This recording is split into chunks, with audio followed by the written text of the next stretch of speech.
Hello and welcome to Choose a Fi. Today on the show, we have Adam Cueo, who is the host and executive producer of the Mindful Fire podcast, which is a show that I've been listening to for a while. And I think it's fantastic. It's the intersection of mindfulness and Fi, which I think are two aspects of life that I've been exploring. Certainly, obviously, you know Fi, but mindfulness too, which I've peppered in over the years. It's something that I've explored for years. By no means am I an expert, but I think that's one of the beautiful aspects of mindfulness is it is a journey and it's learning about yourself. It's learning about the practice. And I think what Adam's doing is really fantastic. So a little bit about Adam. He's a father, a husband, entrepreneur, speaker. For the last 12 years, he's actually worked at Google, where in addition to his normal day job, he's taught mindfulness, envisioning, which is something I really want to dive into, and emotional intelligence to over 2,500 Googlers around the world.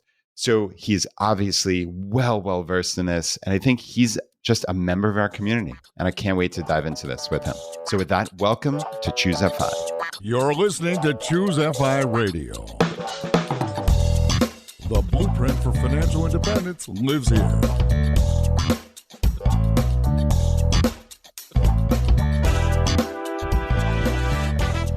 If you're looking to unlock the secrets to financial independence and early retirement, you're in the right place. Stay tuned and join a community of like-minded people who are getting off the hamster wheel and taking control of their lives in the pursuit of financial independence. Choose FI, your home for financial independence online.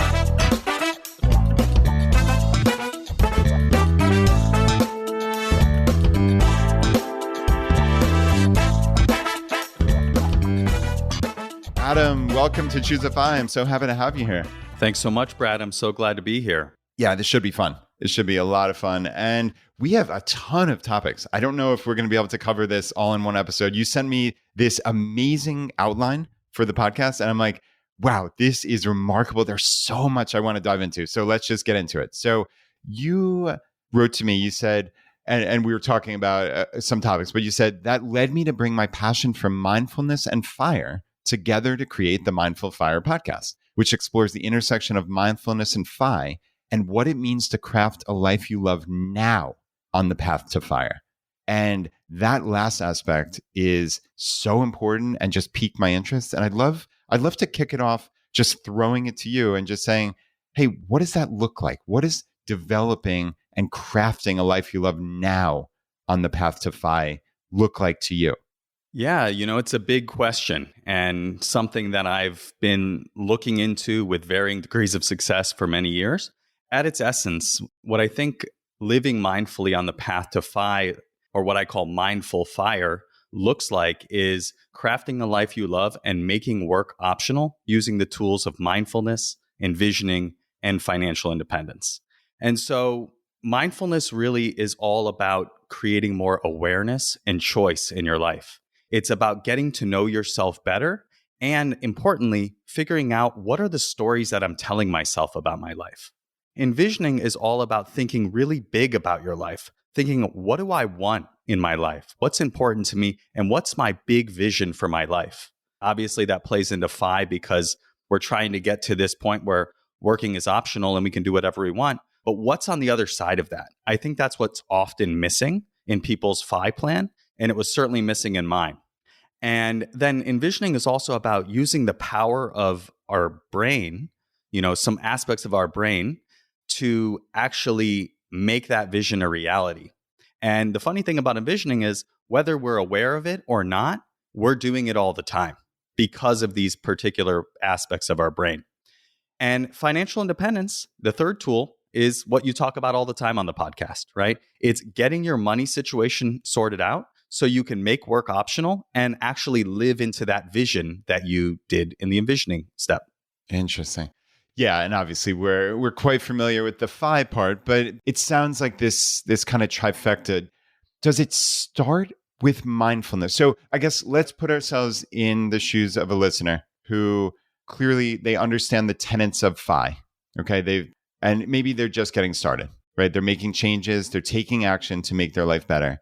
And they've heard people on podcasts, people like us or the Tim Ferrisses of the world talk about the benefits of meditating and mindfulness. And it sounds great, but they're still a little bit dubious. Or maybe if they've gotten past that point, they just don't know how to get started. So what do you tell that person? Because I think that you still hear the mocking, oh, this sounds woo-woo, right? Like that's what we all say. Oh, it sounds woo-woo, but blah, blah, blah. There's all this science backing it. And it's sad that we have to still preface it with that it sounds woo-woo. But how do you talk to that person who might be a little skeptical? Yeah, it's definitely something I hear a lot at Google, especially when teaching this to engineers or people that are very practical and tactical and focused on the science aspect. And that's really what I lead with, right? I lead with the science. And, when I mentioned envisioning, I always lead with the science, right? Because it can come off as woo-woo if you're just talking about the universe all the time and, just putting things out there. But yeah, to get back to mindfulness really is the foundation of this approach to living and creating a life. And what I tell people is mindfulness is simply being aware, right? It's having a kind, curious awareness of what's going on in your body, in your mind, and in your external environment. It's nothing more than just paying attention on purpose, in the present moment, non-judgmentally. That's actually the official definition that comes from Jon Kabat-Zinn, who popularized this concept in the West and actually linked it to mainstream medicine through his groundbreaking program in the 70s called mindfulness-based stress reduction. And so it's very, there's a lot of evidence to show that this helps. And again, putting all that aside, it's just useful to be aware. Yeah, I completely agree. The phrase that really jumped out to me was non-judgmentally. Can you dive into that a little bit more? Absolutely. And I'm so glad you called that out because there are really two parts to the definition of mindfulness, right? Which I'll just say again is the awareness that arises from paying attention on purpose in the present moment, non-judgmentally. So there's two parts to that.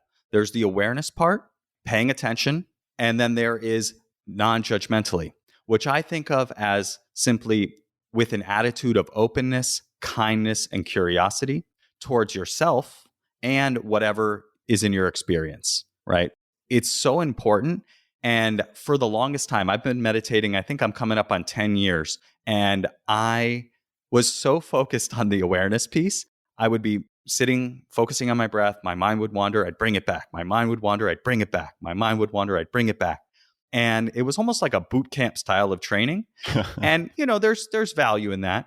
But once I started bringing in this non-judgment piece of not judging myself when my mind wandered, not making that into a problem, and coming with a kind, curious attitude towards myself and what was going on in my head, which is, as anyone who's tried meditating can relate to, it's crazy up there. There's thoughts going all which ways. But the more I brought that in, the easier and more enjoyable the practice became. And that translated into my life as well, right? Because those thoughts don't stop once you get off the cushion. No, they certainly do not. You have that little inner voice talking, I guess, 16 waking hours a day. And yeah, it's funny because I think, right, we all, as I like to say, we're all the stars of our own movie, right? Like the world literally revolves around ourselves, to ourselves. And you don't know, I hate to use the word normal, but like, is this inner voice normal? Is it quote unquote normal when, hey, I understand I want to get started meditating, and I hear you, and I'm almost envisioning myself where, and not to use the word envisioning in that sense, but when I would use the Headspace app, which I think is fantastic and a great way to get started for people who know nothing about meditation, certainly, but it was always just that come back to your breath, and yeah, similar to you, for me it was, man, why is my attention span 7 seconds, right, or 4 seconds? Why can I not stop these thoughts? So then, recovering type A people, you get into I'm doing this wrong. I'm no good at this. This is a waste of time. How could it be valuable? Like that entire running string of what am I even doing here? Am I wasting everyone's time? But I guess A, that's normal, right? And B, that non-judgmental aspect, I think is the key that I was missing based on what you're talking about, because that's enlightening to me. Yeah. And that is Absolutely the experience I would say 95% of people have. It was certainly the experience I had. When I started meditating, I gave it a shot and I was convinced. That I was doing it wrong. I even did a 10-day meditation retreat, one of those silent meditation Yeah. retreats. I spent 9.5 days thinking I was doing it wrong and not realizing that those thoughts were just thoughts. And Yeah. so what I'll say is, for anyone started, you certainly don't need to do any sort of retreat. But if you sit down to meditate, I find it's super helpful to expect the thoughts to come, to know that they're going to come. And that changes the dynamic, right? If you're expecting your mind to be clear and calm and serene, and, like all the magazines and, pundits are talking about, mindfulness will solve all your problems and you need to have a clear mind and have no thoughts. If you're expecting that, you're in for a world of hurt. But if you sit down expecting your mind to wander constantly, when it happens, it's no big deal. And so for me, what's been really helpful is I sit down, I expect my mind to wander, and sometimes I even feel excited when I notice my mind wander, because in essence, that is the practice. The practice is noticing what's on your mind in awareness and then choosing to come back to your breath and start again. Over and over again, returning to the breath. Each time you notice, it's like doing a bicep curl for your brain. And when I teach meditation, I don't describe it as some mystical or magical thing. It's just mental training. It's like doing exercise for your brain. And so when your mind wanders and you notice it, that is like doing a bicep curl for your mental muscles of attention and meta attention, which is the attention of attention, or the ability to know that your mind has wandered. Interesting. Each time that happens, you are strengthening those muscles and making it so that you can continue holding your attention and your focus for longer periods of time. Wow. Okay. Yeah, that I had never crossed my plate. So, I mean, that makes a ton of sense just to even be aware that you're losing this. So, Adam, you said something in there that I thought was really intriguing. And I don't know precisely what you meant. I'd love for you to expand on it. The thoughts are just your thoughts, right? You were on this meditation retreat. The thoughts are just your thoughts. What does that actually mean? Yeah, that's a great question. And I'm glad you picked up on that. And this is a really important part about the practice. Thoughts are simply mental events. Our mind creates thoughts, just like our sweat glands create sweat, our saliva glands create saliva, our minds create thoughts. Thoughts are simply mental events. And so if you can relate to them as such, they lose their power. Where we run into trouble is when we get caught up in our thoughts and we start to believe them, right? And, you mentioned at the beginning when your experience of trying to meditate and thinking you were doing it wrong, and that whole story starts spinning out, just like it did for me on that meditation retreat. It feels like, no, this is a different type of thought. This matters. If I pay attention to this one, then I'm going to figure it out and then I'll be doing it right. And if we can kind of create a little separation from those thoughts and kind of watch them, like an analogy I often use is, imagine you're sitting on the bank of a river and you're watching the boats go by, right? You're not trying to grab onto the boat. You're not trying to push away the boat. You're just watching them go by. That's the kind of relationship we want to have with our thoughts. We just want to watch them arise, stay for a moment, and pass away. And that changes the experience to be a little bit more easeful. So, right. So it's not about stopping these thoughts necessarily. It's about just understanding that they're there, noticing them, and like you said, just letting them kind of float on by. It's an interesting look. So thoughts are mental events, right? That's you said, and they're not reality. They exist inside your head. And that's, I think it's so important because again, like I said, we're the star of our own movies. To us, those thoughts are everything, but it's almost like looking at an event in reality, and truly how we frame that determines the reality to us, which is crazy when you think about it, right? It is the same objective happening, but yet how you interact with it mentally is the outlook that you have. I know that's kind of a little abstract, but I think it's really important. And like for me, it ties into anxiety issues that I've had. I know things that I've spoken about with with my daughters and just trying, like, I'm always trying to pepper in lessons to them and just all aspects of life. And also trying to make sure that they understand that, like, I'm a real person who's not just some, like, oh, dad mythical figure, that, like, I have struggles, and anxiety is certainly one of them. And for me, it's okay, my brain is trying to keep me safe. My brain is looking at the future and trying so hard to keep me safe, but it's actually producing negative reality in the moment for a fictional outcome, which is actually really interesting. And the intersection, I think, between that type of anxiety, which many of us face, right? And the benefits of this mindfulness that you're talking about, of this awareness, of seeing these thoughts float down the river, like, there is a massive intersection there that I think can be really valuable for a lot of people.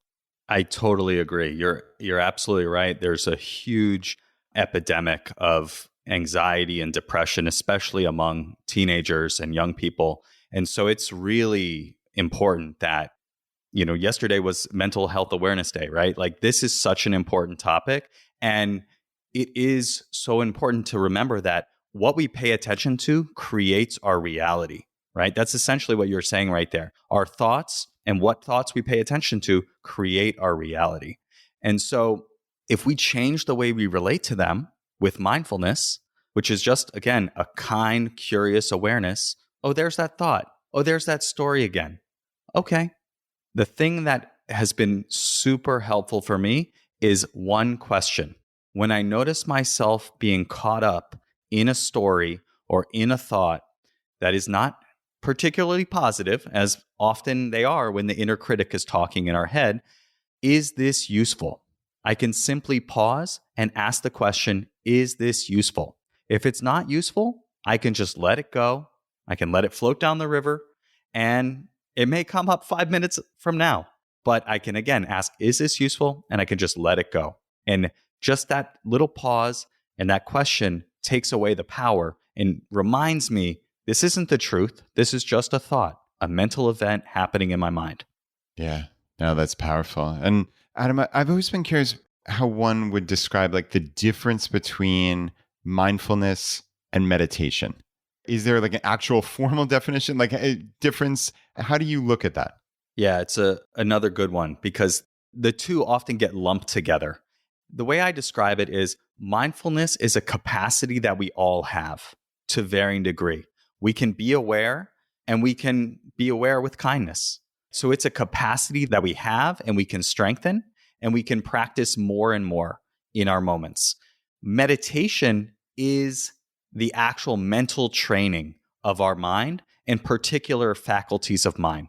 And so you can do mindfulness meditation, which trains the faculty of mindfulness, or you can do a body scan, for instance, which is a meditation that trains bodily awareness. Or you can do a loving kindness meditation, which trains the capacity for compassion and empathy. So you can think of meditation like exercise. There are all different types of exercise that train different parts of your body or capacities of your body. And mindfulness is one of those capacities that you can train and strengthen.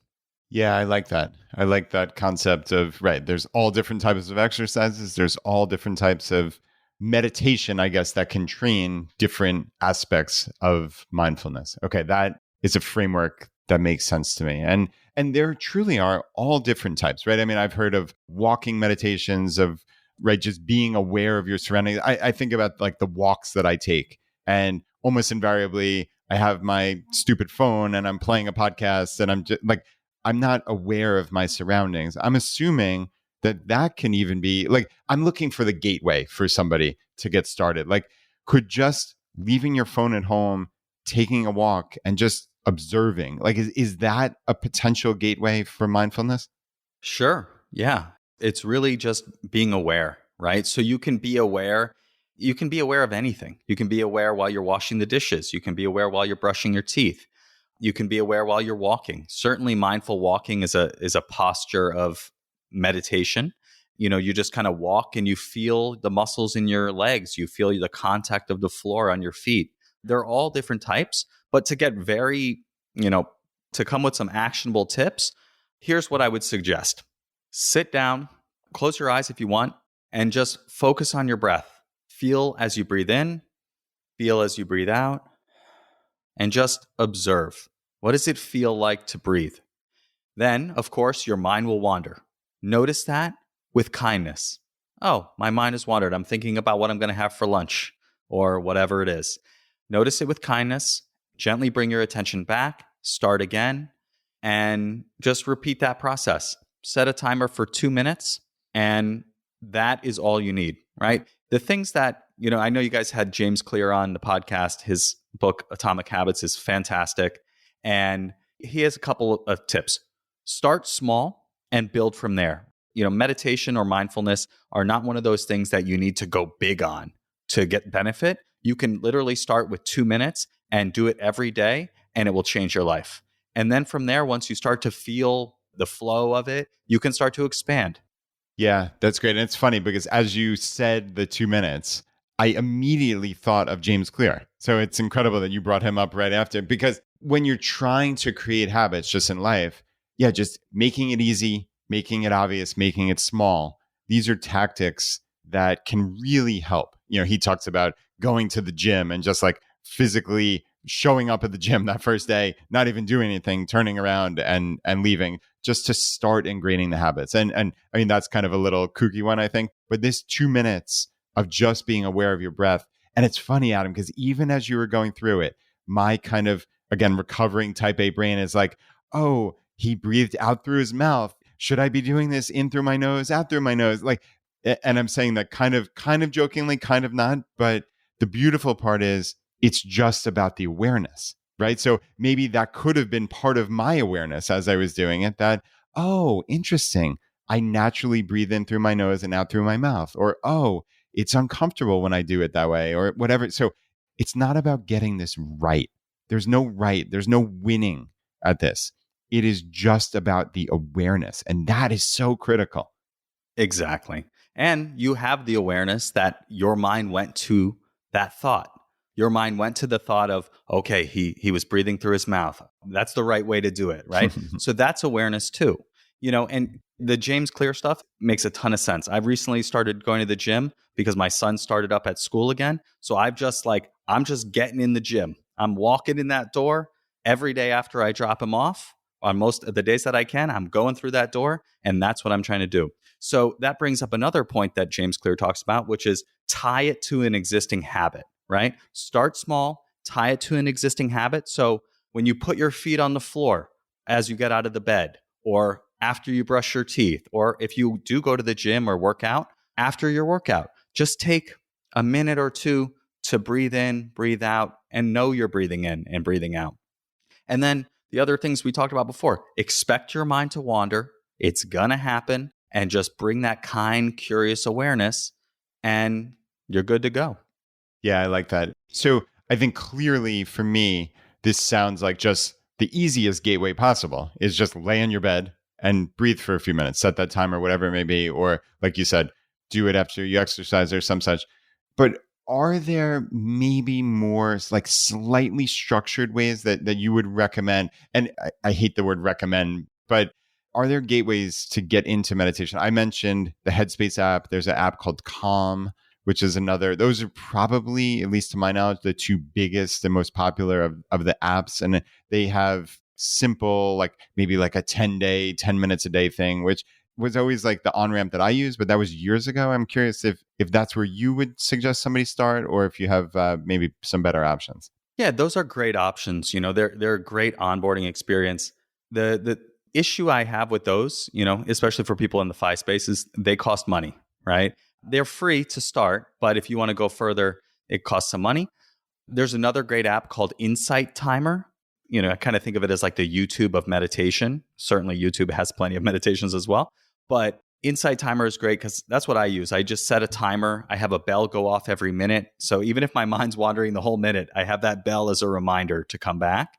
But there's also guided ones on there. And then, I have a ton of guided meditations completely free on my podcast, which you can search for the Mindful Fire podcast in your podcast player, wherever you're listening to this. And there's tons there, including a getting started one, various different types. And then I'm also going to put together a page for the audience at mindfulfire.org/choosefi, where I'll put a very short guided meditation for people to get started with. Oh, man. I'll make it 2 or 3 minutes, and it's something you can do every day. And it brings up a good point because guided meditation is the gateway. It's very daunting to sit down and just breathe like I talked about. But if you don't have anything or you just feel like you want to have a moment, that's super useful. But guided meditations are very helpful to get started and just, know that you're doing it right, so to speak. It kind of satisfies that urge to want to do it right. Yeah. And so, at that URL, I'll definitely put up a short one for people to get started with. That is fantastic. And yeah, we'll have that in the show notes. But again, right, mindfulfire.org/chooseify. That's awesome. You put that together. I didn't realize you were doing that. So yeah, that's really, really great. And yeah, there's all sorts of different meditations. I know I've talked about one that I use called Yoga Nidra. For anybody who listens to the Huberman Lab podcast, which is one of the 50 biggest podcasts in the whole world, and just a fantastic show. So Andrew is a professor of neurobiology, I believe, at Stanford University. And he has talked for years about this non-sleep deep rest, he calls it. And it's essentially this yoga nidra. I'll put this in the show notes as well. It's not yoga, like actual yoga. It's just the name of this type of meditation. I find that to me, this 10 minutes that I do is like just the best 10 minutes of my day. It's almost akin to like an hour of sleep. So Adam, this might not be the traditional meditation by any means, but I find that it's super useful. And I think that might be one of my takeaways is I've explored a lot of these different things, like the metta, the loving kindness, or maybe the visualization of, you have a sunlight peeking on you and then it's spreading. Like for some reason, my brain, and I'm not scoffing at that at all because I think it's wonderful. My brain just can't see it. So like I get a little more frustrated in myself. But when I found this Yoga Nidra, I just almost like fell in love with it. It was remarkable. And it just was the perfect thing for me. So I think maybe that's a takeaway for people is explore, download a Headspace, listen to all your meditations on the Mindful Fire podcast feed and just see what resonates with you. And maybe even just keep coming back to either that particular meditation or that type of meditation as well. I understand it's probably not getting all the muscles if we're going back to the, that kind of analogy. But I think if you're looking for a way to start and just build this habit, I think there's potentially value there. Yeah. I think it really is. Find something that works for you, start small and do it consistently, and then expand from there, right? You don't have to hit all the muscles. You don't have to do everything. And in fact, you can't do everything. So you might as well just pick something and start with it. Yeah, agreed. So, hey, I wanted to get into real quick the science. So for people who are dubious, and I know you talked to potentially dubious Google engineers, you talked earlier, okay, I start with the science. I lead with the science. Just give me the super quick overview of the science. Because I mean, we could get bogged down in detail, but like, how do you give that high level pitch of this isn't just woo woo? There is real science here. Yeah, that's a great question. Certainly, I get a lot of questions about this when I teach this at Google. And so I lead with there's a growing amount of research that shows that there are health benefits, mental health benefits to practicing this, including lower depression, lower stress, and greater well-being. And if you want to go deep into those studies, I would recommend reading a book called Altered Traits by Richie Davidson. Richie Davidson at the University of Wisconsin is the leading, what they call contemplative neuroscientist. And so he really studies and has been doing it for 20 or 30 years, what the effect of mindfulness and meditation is on the brain. So that's one thing. The other thing I'll say is really this comes down to what's called neuroplasticity. And for those who aren't familiar with this concept, this is the idea that your brain is constantly changing based on your experience. It's the idea that everything you think, feel, and pay attention to changes the structure and function of your brain. And, the science used to think that our brain was fixed after a certain age, but now we know that our brain is constantly rewiring based on what we pay attention to. And so by practicing meditation, we are strengthening, as I said earlier, the mental muscles of attention and meta attention. And those changes are happening through neuroplasticity. So let's just take an example of learning to play the guitar, right? At first, when you learn to play the guitar, everything is completely uncomfortable and unnatural. The sounds are foreign, the finger movements are difficult, and the whole thing just feels totally unnatural. But as you practice more and more, all of those things, the finger movements, the sound, being able to read music, all those things become easier. And that's because the brain circuitry, the neural networks associated with those skills become well-worn paths. And so this is how we learn anything. And so practicing meditation allows us to strengthen the circuitry associated with attention and makes all of that easier. And so to talk about a specific benefit of it is concentration, because the longer we can keep our attention fixed on an object and the more we can realize it when it wanders and bring it back more quickly, that creates the effect of continuous attention, which is concentration. And so by training these mental muscles through practicing meditation and the changes happening with neuroplasticity, we become better able to focus and concentrate for longer periods of time. Yeah, that's so compelling, especially nowadays, right? And I hate to be like the old guy who back in my day, but I mean, realistically, I've noticed this with my own attention span in terms of my phone and the computer, and even when I'm doing what I think of as like, oh, I'm doing deep work, or I'm writing my email that goes out on Tuesday, my email newsletter. Even though I'm in deep work, I almost invariably, like my brain just, boom, I need to check my email or I need to do this. It's like my attention span is so much shorter than it used to be. And it's odd. Like even like reading is something that like I truly love doing, but I don't think that I have the attention span that I used to. And I think just being aware of that has been helpful. Like I've actually noticed that I've been more cognizant of it recently. And just that awareness, and this goes back to what we were talking about before, like just that awareness has helped me.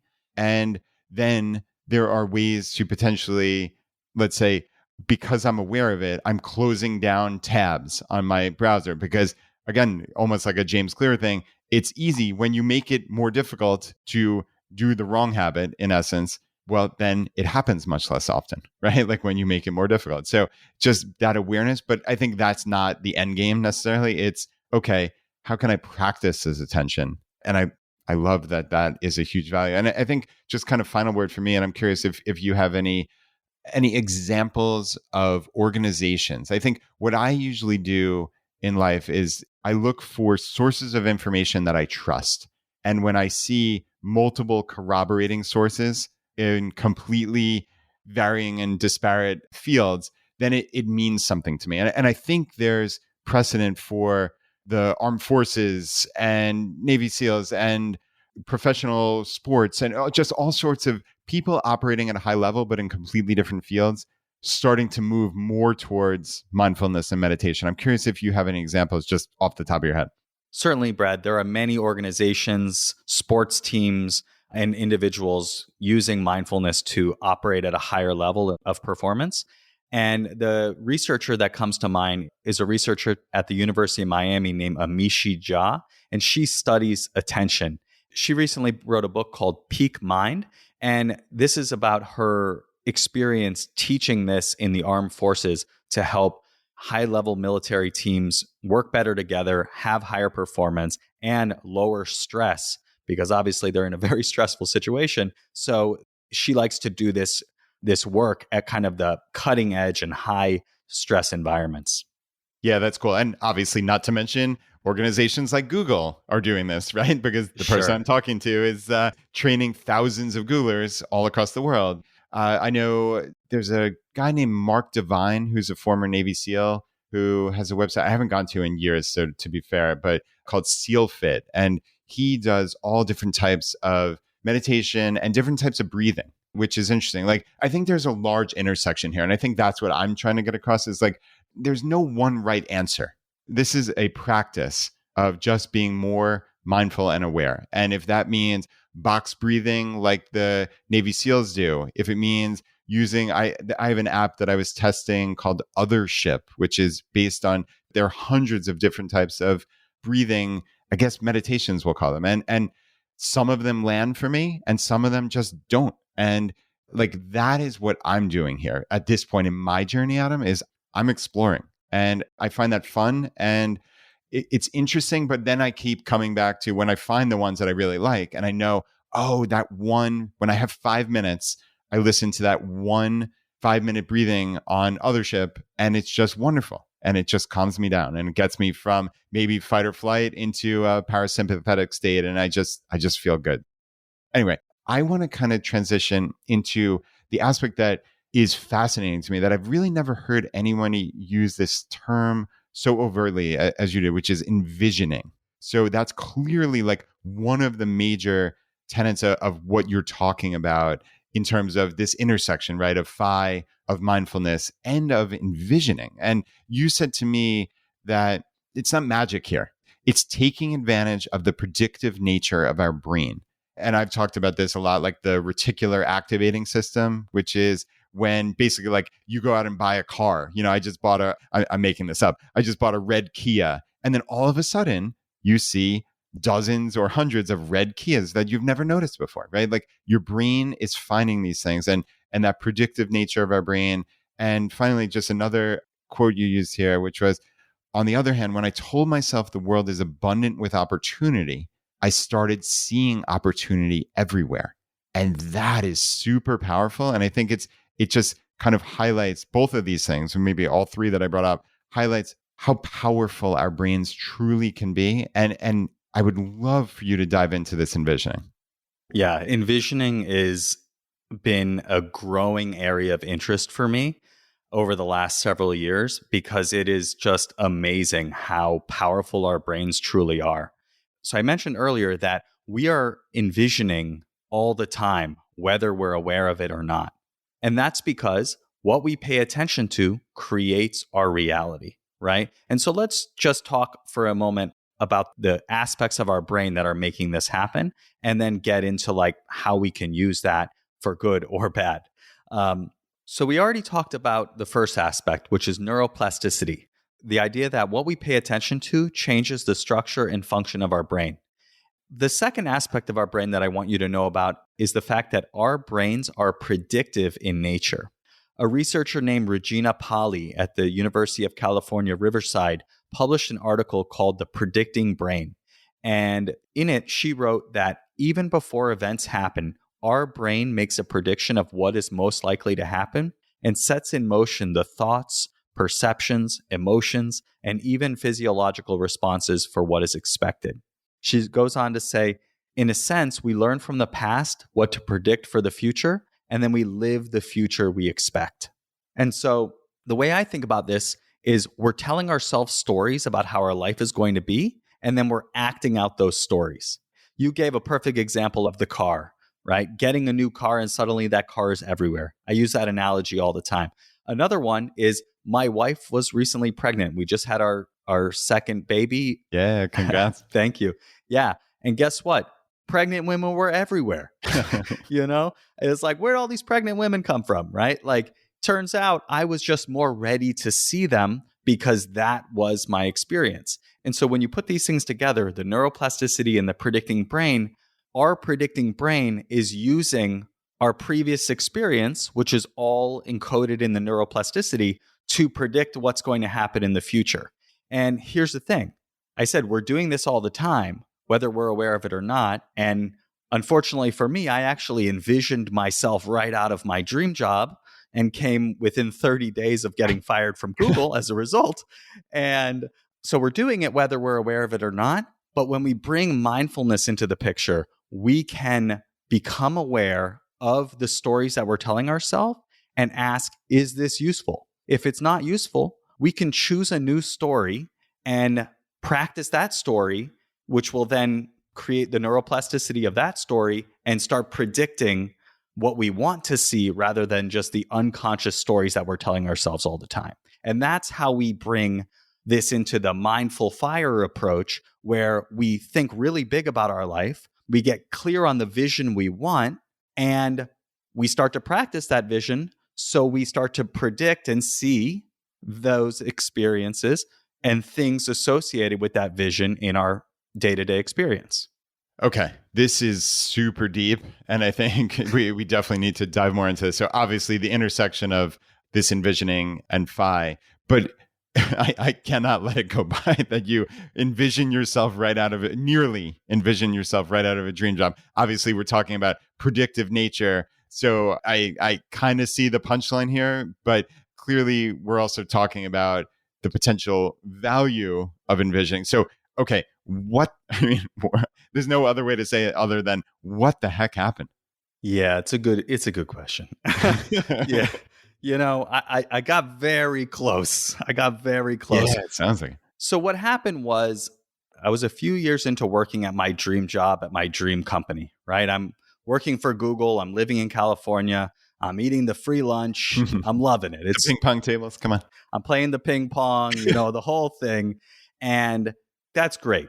But my ultimate dream is to be an entrepreneur. I had a startup before Google, and I thought I'd go out to California. I'll work a couple years at Google because I got this opportunity, but then I'll transition into doing my own thing.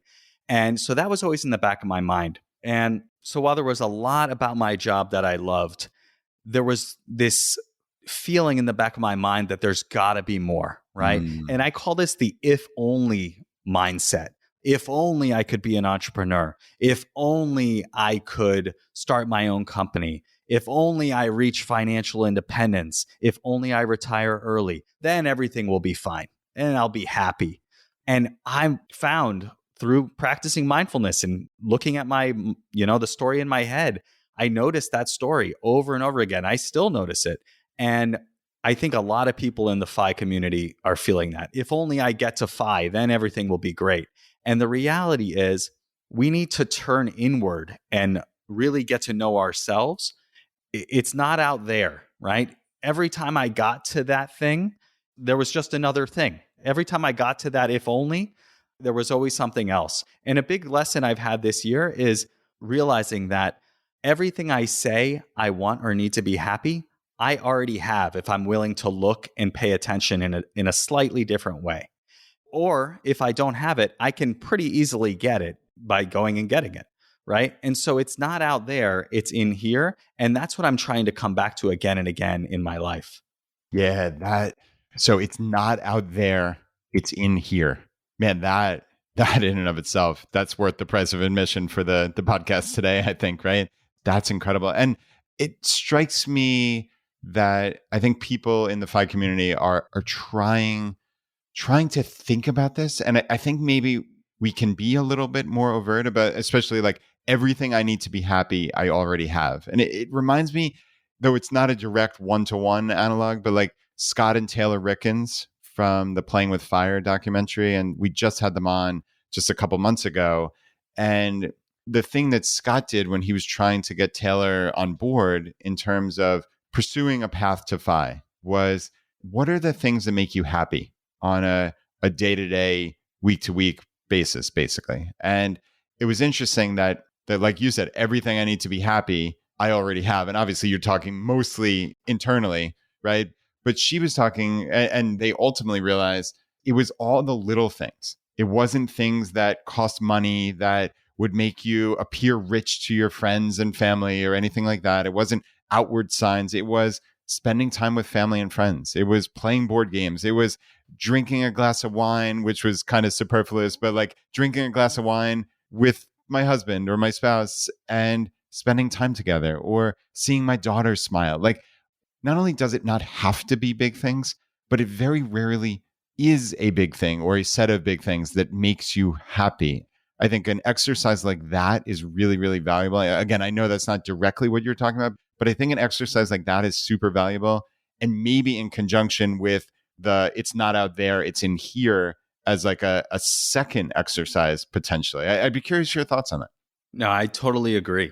That was the big realization. It's like, I want all these things. And it is helpful to think big about our life. And that is what I definitely advocate when I talk about envisioning, and I'm going to put an envisioning guide on that same page we talked about. I have a 3-question envisioning guide to kind of think big about your life. And that's useful because we often put so many limitations on our life that we don't do it. But to your point, it is often the small things, right? And you may think big about your life and realize like, wow, like it's not that different from this. And I have everything I need. And so that when you remind yourself over and over again that you have everything you need, it's just a recipe for contentment. And for me, I was always telling myself, back to this only mindset, if only I could teach mindfulness and get paid for it. If only I could be an entrepreneur. If only I could be a thought leader, right? These are things I would say to myself and I would say to, friends. And then it's just when I shift my attention or I get the perspective of someone else, I teach mindfulness at Google and get paid for it. Probably more than I'd get paid if I was a professional mindfulness teacher too. Right. I also am an entrepreneur and I'm a thought leader because I have a podcast with probably 100 episodes by now, right? So it's like, I'm already doing these things. And if I pay attention to that rather than what I don't have, I'll get more of that because of the predicting brain. Yeah, that's super cool. And it's funny, I don't think I've ever mentioned this on the podcast, but in our household, in the Barrett household, the joke is that I am like the luckiest person in the world. Just like good things seem to happen to me all the time, or like just again, jokingly in a board game or in a whatever, like the luck always comes to me. But it's interesting because I think it truly is that what we're noticing, because now we have this idea in our head, and it's that reticular activating system. Nobody notices when daddy, the lucky one, gets unlucky, but when I do get some kind of crazy luck, we all notice it. And this is but a tiny, tiny, tiny little example. That's kind of a silly example, but I actually do think of myself as a lucky person. And I think on some level, I've created the luck surface area, which is what I like to call that enables me to have some positive things happen in my life, lucky or not. But I think almost similar to how you've talked about on your podcast and you wrote up is you can essentially choose to look at life because again, it's all in your head, right? So you can choose to look at it as I'm an unlucky person. Bad things are always befalling me, or I'm a lucky person. Which is going to serve you better, right? Like you can look at a situation and say, oh, poor me, grumble, grumble, grumble, or, oh, wow, here's the lesson I can learn from that and what I'm going to take from it. It's the same objective reality, but it's how you choose to look at it. And again, with that predictive power of the brain, with this reticular activating system, like, man, our brains are super powerful. And I think in my own lived experience, there is something there in terms of not being silly in the manner of just like only positive, because that's not necessarily me, but just looking for the positive is just a huge life hack, if you will. Totally. I agree completely. And, I often use this analogy when we're talking about the predicting brain and the neuroplasticity of planting seeds.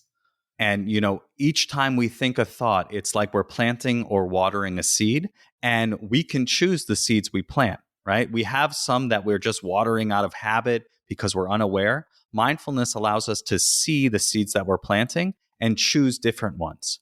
So you can choose to see yourself as a lucky person, or you can choose to see yourself as an unlucky person. And whatever you pay attention to are the seeds that you're watering and will be the result that you see out in your experience because of the predicting nature of the brain. And so what envisioning is all about is choosing what story you want to tell yourself, so to speak, or what seeds you want to plant to get you where you want to go. So the idea is you think about a big vision for your life by putting all of your preconceived ideas of what's possible to the side. You think very big, and then you think about what seeds can I plant? What mindsets can I practice through visualization or affirmations or journaling that will plant those seeds in my mind and make it more likely to move me in that direction? Yeah, that's cool. So visualizations, journaling, affirmations, those are, again, like just actionable ways. And of course, you're going to have a ton of information on that landing page, which is really super cool. Like, and so, right, you start and you dream big. And I think that's maybe like the last word on this is how it intersects with FI. And like, okay, how could I use this envisioning? Like, what does my life look like when I reach FI? Like, So you start maybe high level, but do you get down into the micro, or is it more of like a feeling? I'd love to just hear your thoughts on that. Yeah. So what I recommend is you sit down, you grab a pen and paper, and you write stream of consciousness. Whatever comes to mind, you just get it on the paper. What does my life look like 5 years from now if everything in my life starting today went better than I could even dream of? And that's how you put aside those limitations. You think really, really big. What does that look like? And yeah, you answer, what does my day look like? What am I doing? Who am I with? Where am I? Uh, and then importantly, you mentioned this, how do I feel, right? When I think about my vision in the future, one big aspect is I'm feeling unrushed, right? I want to feel unrushed because a lot of the stress in my life comes from when I'm feeling rushed. I want to feel unrushed. So how do you feel in this life? And the key here, and this will all be in the envisioning guide, write in the present tense as if you're sitting at your kitchen table 5 years from now, or you can do this at any time frame that you want. You could say, when I reach phi, you're sitting there, you just had a day of your phi life or your life 5 years from now. What does it look like? Write it in the present tense as if you're describing the day that just happened. And that kind of plants the seeds in your mind like it's already happened. And so our brain doesn't know the difference if it's reality or not, because like you said before, with anxiety, we make up all sorts of situations that never happen. So we might as well use that to our advantage. Oh, that is super cool. Adam, this is amazing. I really, really, really appreciate it. This has been a deep dive for me. Obviously, I got to ask a ton of questions that I've always been curious about. And from listening to your podcast, I've gotten much more acclimated to this concept of envisioning, which to me is the most unique aspect of what you're talking about and the most powerful. So obviously, everybody will have their own personal takeaways, but that to me is something truly different. And yeah, I really implore everyone listening to this to go check out that envisioning guide that you're so kind to offer. So again, it's mindfulfire.org/choosefi. And obviously it goes without saying, these are free downloads. So please take advantage of it. Adam's podcast is fantastic, Mindful Fire. So Adam, we're definitely going to tackle the hot seat if you're up for it. But is there any way, any kind of last words or ways that people could get in touch with you that you'd recommend? Absolutely. So I would say the best way is to go to mindfulfire.org/choosefi. As you said, there I'll have all the things we talked about today, my favorite episodes, that 2-minute guided meditation, and a way to get in contact with me. I've been getting really active on LinkedIn, sharing content, and I'd love for you to connect with me and send me a message. But you can find all of that and my free envisioning guide at mindfulfire.org/choosefi. Wonderful. That's awesome. Adam, really appreciate it. Let's hop into the hot seat. I know you're a longtime listener, so we're bringing it back here. And Brad, so before we jump into the hot seat, I know you don't like to leave open loops on the podcast, and I did drop the fact that I almost got fired from Google by envisioning myself out of a job. So I did want to touch on that story. Oh my goodness, I would have not closed that loop. So, okay, yeah, definitely finish that story. Okay, so I was working at Google. I wanted to be an entrepreneur, and I had this story that I was telling myself. So I was working at Google, but I always wanted to be an entrepreneur, and I was in this entrepreneur program at this time, an online program that promised to help you build a SaaS company, a software business in 6 months. And so I had it in my head that I was going to build a business. This was the time I was going to be an entrepreneur. And I had this story. Leaving Google meant success. To be successful meant to leave Google, to quit Google, really.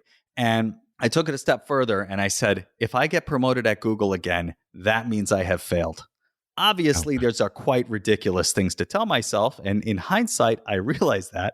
But in the moment, I was like, I'm training my mindset. I'm doing this. It's going to happen. So I was on this experimental team at Google. Should have been my dream job. Had been trying to make it for years. And turns out I envisioned myself into this job. And then because of these mindsets that I was telling myself, every day I'd wake up at 5 a.m. and I was trying to build this business on the side. Then I'd go to work on this team, this experimental team. And 9 months into the job, I get called into my boss's office. And he says, Adam, we're eliminating the team and you have a few months to find a new job or leave Google. I was obviously pretty upset. I was shocked, but I had to find a new job. And so I started interviewing, I started talking to people, and I had many great interviews, late stage interviews, internal, external. But when I got to 30 days before the deadline, looking right at the possibility of getting fired from Google, I had a total of 0 job offers. And I started freaking out a little bit more. Yeah, understandably. Yeah. And I realized, you know what? Something's got to change. What I'm doing is not working. And I realized the mindset that I'm having is not working for me. And so I remembered back to this idea of envisioning that I had learned in this program, Search Inside Yourself, which I took at Google. It's a mindfulness, emotional intelligence course where I learned envisioning. I thought, okay, well, this isn't working. I might as well give this a try. What does my ideal situation look like? Okay, I have a job at Google, working on a team that I love with people that I respect, and I'm having fun. Okay. And then I said, okay, I remembered another practice, the affirmations practice I mentioned. And what are the beliefs that I want to have? What are the seeds that I want to plant as I try to get this vision? And I said, the world is abundant with opportunity, and I don't worry about doing things right or wrong. I just take action, which leads to learning, progress, and growth. These are the 2 beliefs that I was practicing. So the way I would do it practically is I'd sit and I meditate, and then I would say each of these beliefs. The world is abundant with opportunity. And I would visualize, how is that true in the past? How is that true in the present? And how is that true in the future? And as I did that over this 30 days, amazing things started to happen. I started to see opportunity everywhere in my experience. I had friends reaching out to me saying, you should talk to this company, or my team has headcount, come apply. And I started to take action that I wouldn't otherwise take. So I saw on LinkedIn, I was connected with this company by the CEO of another company I used to work with. And I just asked for an introduction. And next thing you know, I'm being recommended to the hiring manager by the CEO. So I started to take these actions, and 30 days go by, and I end that 30 days. Instead of getting fired from Google, I end up with 2 job offers, one internal and one external. And I took the internal one, still working at Google. And that was such an eye-opener for me, because the same thing that got me into it, as I look back, the same thing that got me into it, envisioning that I need to quit Google and success means quitting Google, I effectively envisioned myself right out of a job. I got what I wanted. I asked to lose my job, and I got losing my job. But the powerful thing here is the same thing that got me into it is what got me out of it. And I've since used envisioning in all kinds of ways, from this house that I'm living in and becoming a facilitator of that Search Inside Yourself program. And really this whole thing with Mindful Fire, the podcast, this area of interest for me, and what I see as kind of the future of my post-FI career, all came out of this really, really dark moment, because I realized the power of this concept of envisioning. So it's been really a wild ride, and I'm glad to be on the other side of that. Yeah, that is quite a wild ride. And yeah, for you to live this so overtly in your actual life, right? Like, it's easy to talk about something, but I mean, you've seen both the good and the bad of that. So that's neat. Well, thank you for closing the loop. I would have been kicking myself in that. So thanks, Adam. And yeah, let's get into the hot seat. Let's do it. In a world drowning in debt and rampant consumption, trapped by the chains of lifestyle inflation, these questions highlight the secrets of those who have broken free. Welcome to the Choose FI Hot Seat.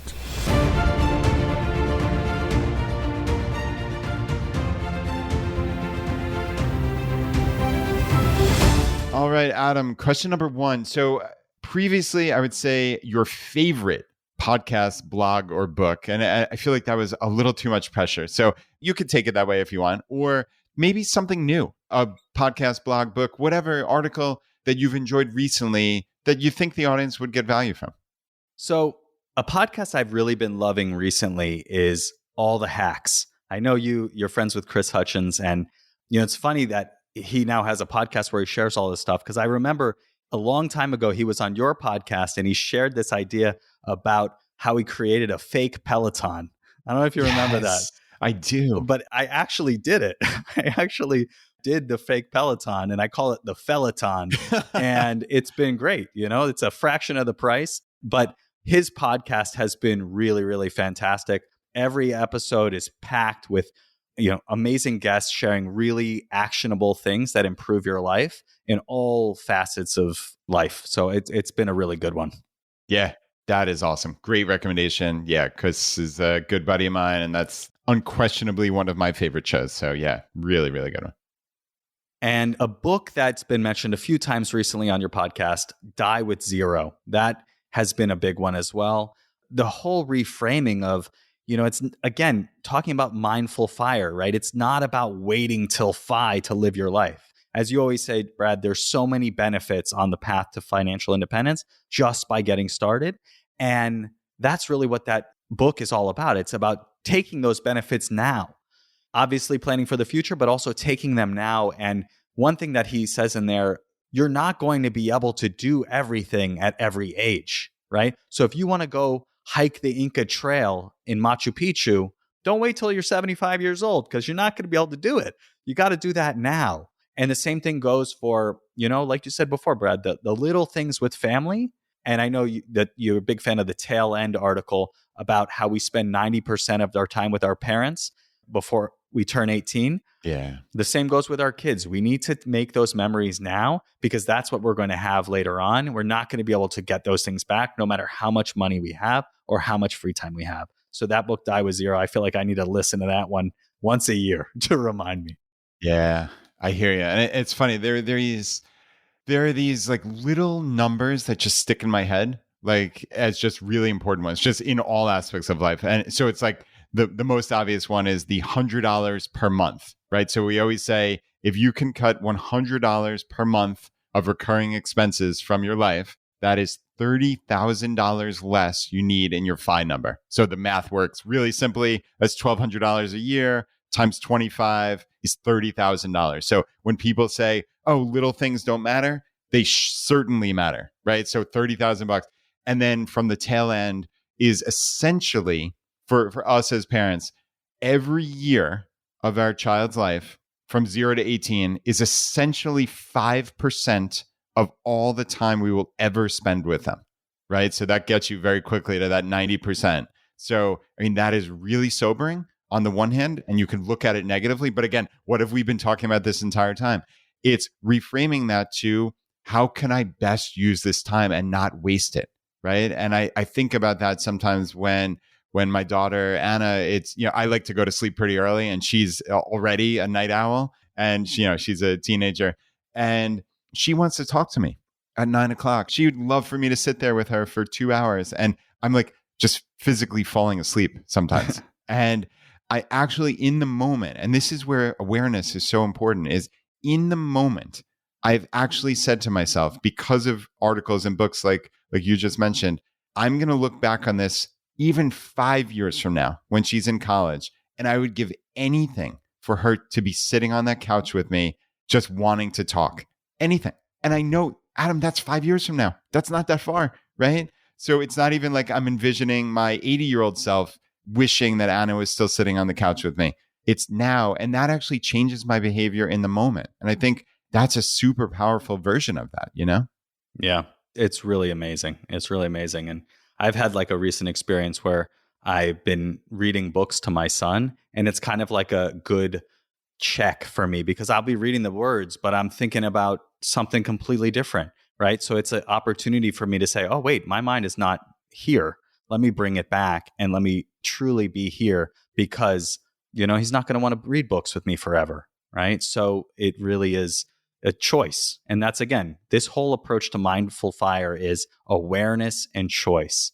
How do we become aware of our thoughts, what's important to us, what we value? We didn't talk about financial independence too much because you guys have covered it all, but really it's like awareness, like what am I spending my money on? What is my life cost? What do I value? And then choice. How do I choose what I want and where I want to be spending my time, how I want to be showing up, right? So it's all these little things that we can use to do that.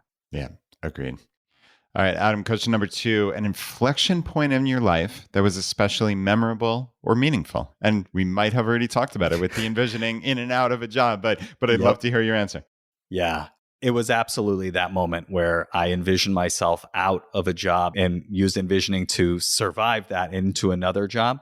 And the reason why that was such an inflection point is because it kicked off this whole new chapter and interest area of my life of mindfulness and ultimately financial independence, right? It started with mindfulness by getting to understand myself and understand the power of envisioning and becoming a facilitator, then starting the podcast and bringing my interest of fire into this picture, right? Because for the first several years of my career, I was totally unaware and uninterested in doing anything with my money, mostly out of fear. But my buddy, David Moltz, shout out to David Moltz, he discovered Choose FI. He discovered the 4% rule, and that made it seem doable for me. And I went down the rabbit hole, then brought those ideas together. So this moment that was so difficult really kicked off this huge area of interest. And I really see it continuing. Like the podcast is essentially the foundation for what I want to do in the future, which is teach this to people and help them envision what they want and use mindfulness to connect them with themselves better and to really create a life that they love and make work optional to make it all happen. Yeah, that's cool. I mean, to think of all the positive things that came out of that nearly catastrophic thing. So that is awesome. All right, Adam, question number 3, your favorite life hack. All right, I got one that I don't think has been mentioned on the podcast. Ooh. And that is to start a podcast. Okay. It's very meta, right? Like it hasn't been mentioned on the podcast to start a podcast. Yeah, really. Here's why I think having a podcast is a life hack. It allows you the opportunity to meet and connect with amazing and interesting people. And yeah, you could reach out to them for no reason, but that is scary for one. And also, there's a million people doing that.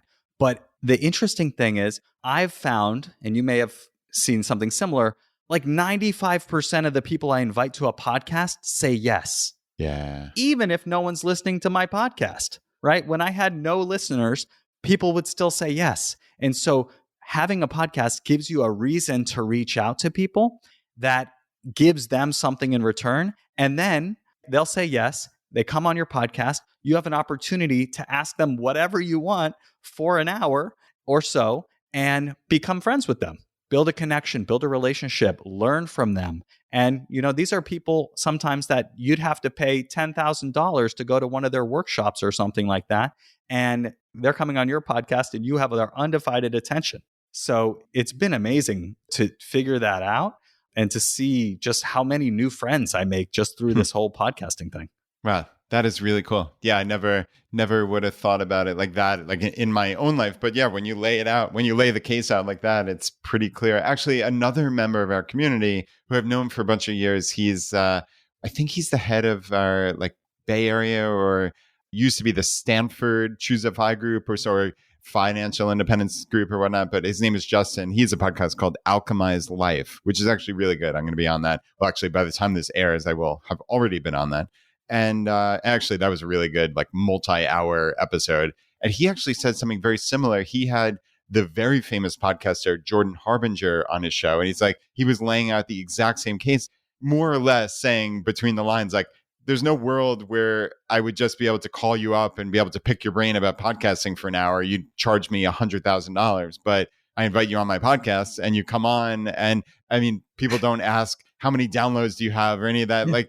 It's wild. It still is a very open atmosphere, I'd say. So yeah, I would echo that. That's very cool. Yeah. And then I'll add one other benefit that I just thought of having a podcast. It's kind of like a verbal journal, right? Like if you listen back to yourself on the podcast 2 years ago, you'll hear yourself talking about certain things, right? For me, it's I talk about envisioning all the time on the podcast because it's all I can talk about. It's something I love. I listen back and I hear myself envisioning out loud to my guests, things I want to do. And then I realize, oh, wow, I've already done that. It's like a verbal journal that you can use.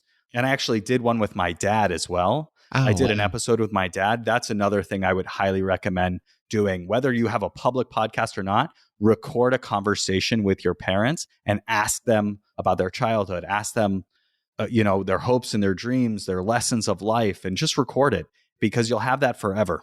And so that's a big one. Yeah.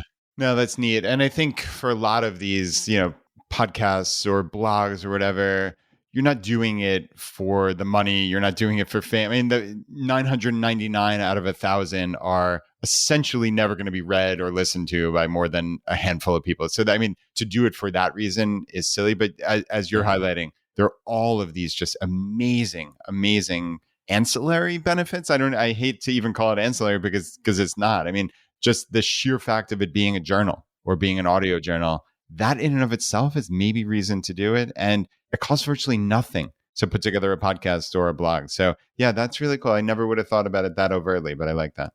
All right, Adam, let's move on to question number 4, your biggest financial mistake. All right, I got 2 for this one. I got one that happened and one that almost happened. So the one that happened, my biggest financial mistake is all about buying individual stocks, thinking I'm smart enough to outperform the market. It's not going to happen. And anytime I've tried to do it, even when it went well, like I bought some tech stock and it went up, and I still believe in the business, but it went up. And guess what? I didn't sell. Yeah. And guess what happened after, a couple of years of the pandemic? It came right back down. I bought it for 25, went up to 400, thought I was a genius. Now it's at 67.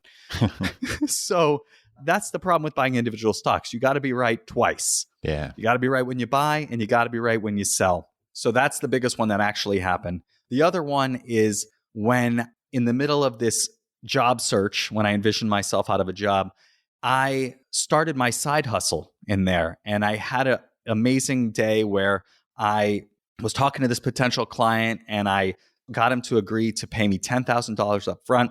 And I thought, I've made it. This is it. I come home to my wife. I say, I don't need to find a job. I'm just going to do this. I'm going all in on entrepreneurship. I got $10,000. And she's like, are you insane?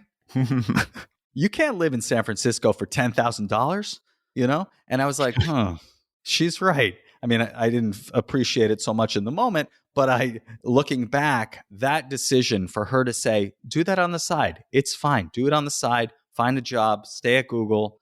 That decision alone has been worth hundreds of thousands of dollars because I was able to find another job and my salary has doubled since then.